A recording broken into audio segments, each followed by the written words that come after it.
I know this guy as well. What's happening here? Yeah, I was going to say, this is like, speaking of consistency, Ryan, this is like number 2 Cognism here. So yeah. We got another cog in the in system. The house.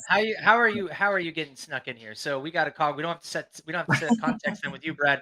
We'll get right into it. Let's see how you do. Hopefully we're listening to the last 2 and gives you a little bit of advantage. Here. It's meant to be lucky number 3, but who knows? Let's see. You get We'll see how it goes. Hey, this is Ryan.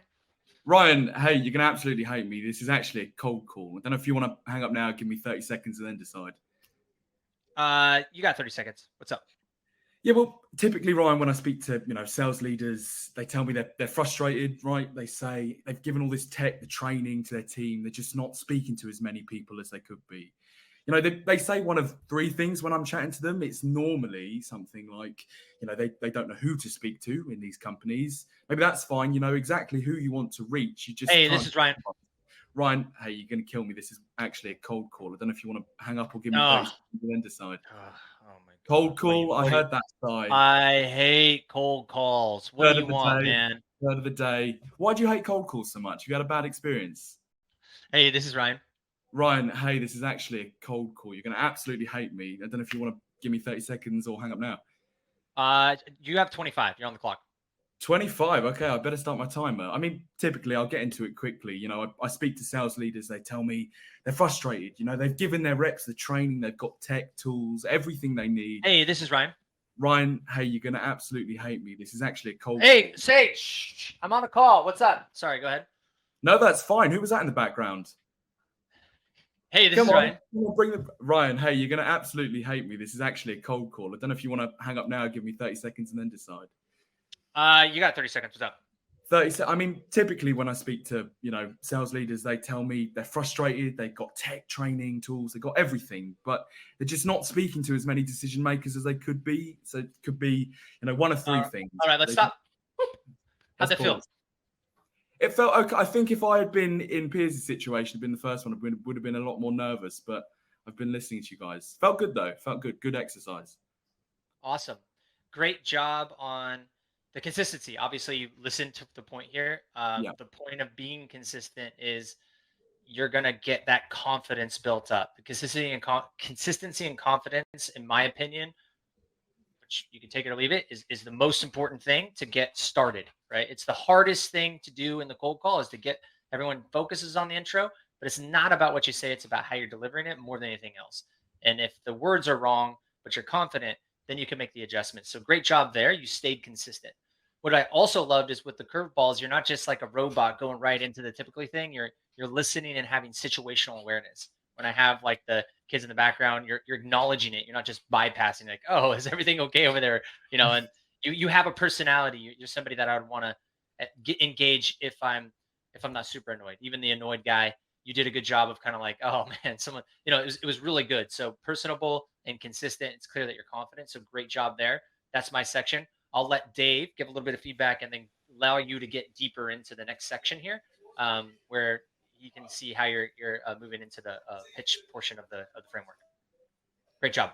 Yeah, so for sure. So Brad's my guy, so I'm obviously very biased on this and his ability to call. First things first, if you don't know already, Brad broke his ankle on Saturday. So if we could get some get well soon Brad's in the chat, I think that'll be appreciated. In terms of my feedback, I'm looking at the chat right now, and lots of people are saying, it's really dangerous to say you can hang up right now. I think you've really got to think about your persona. Cognism, Brad is calling salespeople every day, salespeople that have running teams of people that cold call every day. So that kind of opening line is usually quite powerful for us because of the persona that we're calling. But this is, goes back to kind of like why we're doing this today. You can try different openers on your personas and really see what works, right? And if you try consistently the same opener, 100 times, and you can like note down how many times it's working, how many times it's not, and then do a different opener another 100 times and see if it's working or not. And that's kind of like what we've done to get to this. So maybe that context just to kind of like help everybody in terms of seeing that seeing why we're doing it in the way that we're doing it. But Brad, you're a superstar. Obviously, I can't criticize you at all. You're the perfect SDR. But should we dive into it? Activity needs work, but yeah, I know. Well, yeah, I won't tell everybody about that. Okay. All right. Hi, this is Dave. Dave, hey, you're going to absolutely hate me. This is actually a cold call. I don't know if you want to hang up now, give me 30 seconds and then decide. Have you got my number? Well, I mean, that's actually why I was calling you. Does that mean you're going to give me 30 seconds to explain, or do you want to just put the phone down? Well, yeah, I need to know how you got my number. Well, I mean, first off, I normally speak to salespeople. They're telling me they're frustrated, and it's normally for Hi, this is Dave. Dave, hey, you're going to absolutely hate me. This is actually a cold call. Do you want to hang up now? Give me 30 seconds and then decide. Love cold callers. Give me, that's a hit me with your best one. Okay. As long as you promise to be brutal. I mean, typically when I speak to, leaders like yourself, Dave, they tell me one of three things. They're frustrated. They've given their team the tech, the training, the tools, but they're just not speaking to as many decision makers as they could be. They don't know who to speak Sorry, to. Brad, can we speed this up? I'm just running into a meeting. I thought you loved cold calls, Dave. Don't give me a hard time. I do, but I'm so sorry. Like I've got this webinar. I'm already running late for it, so I need to get involved. Okay, well, I could jump into my pitch and go double time here, but it's not gonna give me a fair chance. Do you want me to? Hi, this is Dave. Dave, hey, you're gonna absolutely hate me. This is actually a cold call. And if you want to hang up now, give me 30 seconds and then decide. Sure, you've got 30 seconds. 30 seconds. So, I mean, typically, Dave, when I speak to sales leaders, they tell me they're frustrated. They've given their team the tech. They've got tools. They've got training. But, they're just not speaking to as many decision makers as they could be. Could be one of three things. They don't know who to speak to. Their company. Are you a lead generation tool?